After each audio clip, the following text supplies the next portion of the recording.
On a tense night in Europe, NATO's unity was once again put to the test. As Polish air defences scrambled and Allied aircraft joined the skies above Eastern Europe, the message that emerged the following morning was one of collective strength and solidarity. Polish officials made it clear the events of the previous night were not just another episode in the grinding war next door in Ukraine, but a direct challenge to NATO itself. Speaking firmly, a Polish representative explained the scope of the response to cope with the threats we had to cope with last night. And as it was also already mentioned, the response was collective, in a manner not only Polish assets, Polish aircraft, but also those of some other allies were involved in it, activated or used. And it is the best example of solidarity, of unity. This statement set the tone for a broader conversation, one that Poland wants to carry directly into NATO headquarters. The same official continued, stressing the need for structured dialogue. And we, as a Poland, we would like to discuss this issue further within the NATO framework to be sure that we as NATO, that we will be able in the future to respond to such threats in the best possible way. That insistence on solidarity is not just diplomatic language. It underscores the fragility of a region where a single drone or missile can trigger debates about NATO's Article 4 or even the more dreaded Article 5, the Mutual Defence Clause. For Warsaw, these incidents are no longer theoretical, but increasingly real. The press conference moved quickly to questions. Carl Dinnan, a correspondent from ITV News, pressed the ministers on the meaning of the attacks. His question cut to the heart of European anxieties. Don't the reckless strikes prove that Russia, and specifically Vladimir Putin, is acting in bad faith? After all, while Putin holds talks with Donald Trump in Alaska, he intensifies attacks on Ukraine and even risks hitting NATO territory. The answer that followed from one of the ministers was measured but firm, and it did not shy away from calling out Moscow's duplicity. He said, "We have to help support Ukraine to resist that Russian invasion. We have to put Ukraine in the strongest possible position to go into any talks. And we have to work together to put pressure on Putin to do what he says. And what he says is he wants to talk. What he says is he wants peace. But actions speak louder than words." And the speaker went further, characterizing the strikes in stark terms. Whatever the intent behind yesterday's attacks on Poland, they were reckless, they were dangerous, they were an attack on NATO airspace and on NATO sovereignty, and we will stand together and we will support Poland through NATO to resist those in the future. Those words were not just a reassurance to Poland, but a warning to Moscow. Any attack on NATO territory, and whether deliberate or accidental, carries weight that could alter the trajectory of the war itself. Behind the formal remarks lies a deeper story about Europe's struggle to balance deterrence with diplomacy. While Putin meets leaders abroad and signals willingness to negotiate, his forces continue to push Ukraine to its limits and test the boundaries of NATO. Each drone shot down, each missile intercepted over Allied soil creates fresh pressure for Western leaders to act with unity rather than hesitation.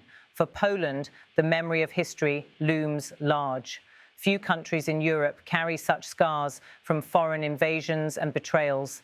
The spectre of Russia crossing its borders, even accidentally, revives fears of vulnerability. That is why Warsaw has been among the loudest voices in NATO calling for stronger defences, larger troop presences and tougher responses. The Polish government's insistence on discussing these attacks within NATO is more than procedural. It reflects a hard truth. The alliance must prove it is capable of coordinated action in real time. The officials' words, to respond to such threats in the best possible way, echo not just concern but urgency. Meanwhile, the Western narrative about Vladimir Putin continues to evolve. The ITV journalist's question about Putin negotiating in bad faith reflects a broader frustration in European capitals.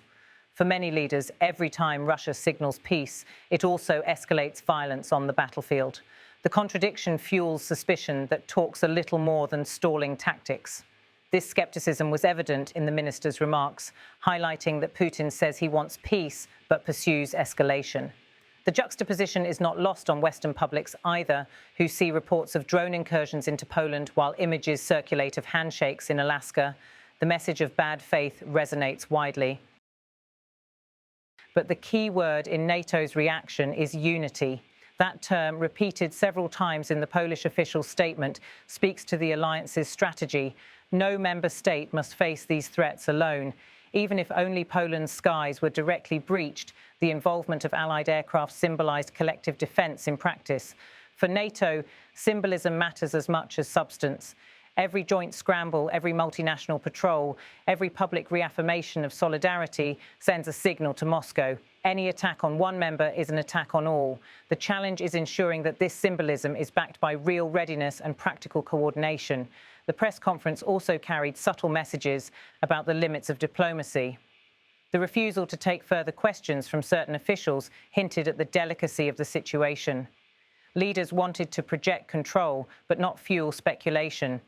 In moments like these, discipline in communication becomes as vital as discipline in the skies. Looking at the bigger picture, the events of that night highlight several truths about the current geopolitical climate. First, Russia remains willing to test NATO's red lines, whether through deliberate provocation or reckless military operations. Second, NATO countries, particularly frontline states like Poland, are increasingly aware that the war in Ukraine cannot be contained neatly within Ukraine's borders. And third, the credibility of Western support for Kyiv depends not just on words, but on the visible readiness to defend alliance territory. For Ukraine, the stakes are even higher. The minister's statement, "We have to put Ukraine in the strongest possible position to go into any talks," reflects the consensus in Western capitals. Negotiations cannot begin with Kyiv weakened. Every drone downed, every missile intercepted over Europe is therefore also a reminder of the importance of sustaining Ukraine's defences. In Warsaw, officials have made clear that discussions at NATO must lead to tangible outcomes, better coordination, faster responses, and perhaps even new rules of engagement for future threats. The Polish insistence on addressing these attacks through the alliance framework ensures that no single country bears the burden of deciding how to react. The implication is clear. Whether Putin intended it or not, the strikes have forced NATO into deeper conversations about its own credibility. A failure to act decisively could embolden Moscow, while too aggressive a response risks escalating into direct conflict. It is the same balancing act that has defined the West's strategy since the war began.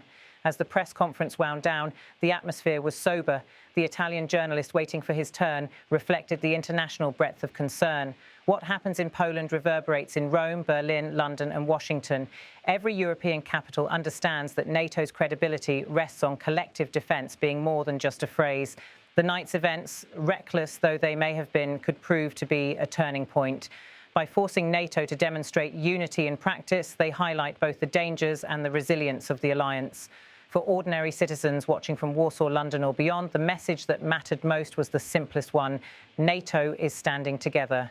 In a conflict where lines blur between diplomacy and aggression, that reassurance remains vital.